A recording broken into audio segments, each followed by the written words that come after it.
ठरलं तर मग या मालिकेच्या पुढील भागात आपण पाहणार आहोत प्रिया ही अर्जुनच्या प्रेमात एवढी वेडी झालेली असते की ती त्याच्यासाठी कॅन्डल लाईट डिनर अरेंज करते। अर्जुनला हे पाहून थोडं आश्चर्यच वाटतं। अर्जुन तिथे आल्यावर प्रिया त्याला विचारू लागते, अर्जुन सांग ना, तुझं माझ्यावरती प्रेम आहे ना?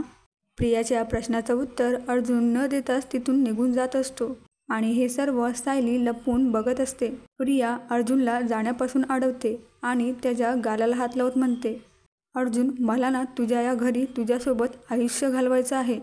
प्रियाचा हा वेडेपणा पाहून अर्जुन पुन्हा एकदा बाजूला होतो, पण भारावून गेलेली प्रिया पुन्हा एकदा त्याच्या जवळ जाते आणि त्याला मिठी मारते। ती पुन्हा एकदा बोलू लागते, अर्जुन सांग ना तुझं माझ्यावर किती प्रेम आहे ते। प्रियाने मिठी मारलेली पाहून सायलीला राग येतो आणि आता मात्र अर्जुनचा पारा चढतो। तो प्रियाला ओरडतच म्हणतो, सोड मला। तो प्रियाकडे बोट दाखवतच म्हणतो, माझं फक्त सायलीवरती प्रेम आहे।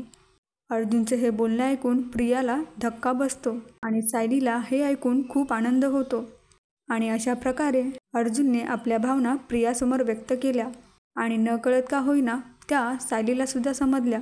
आता सायली ही तिच्या मनातील भावना व्यक्त करू शकेल का अर्जुनसमोर? पाहण्यासाठी बघत रहा स्टार प्रवाह मराठी मालिका यूट्यूब चॅनलला। सबस्क्राईब नक्की करा। धन्यवाद।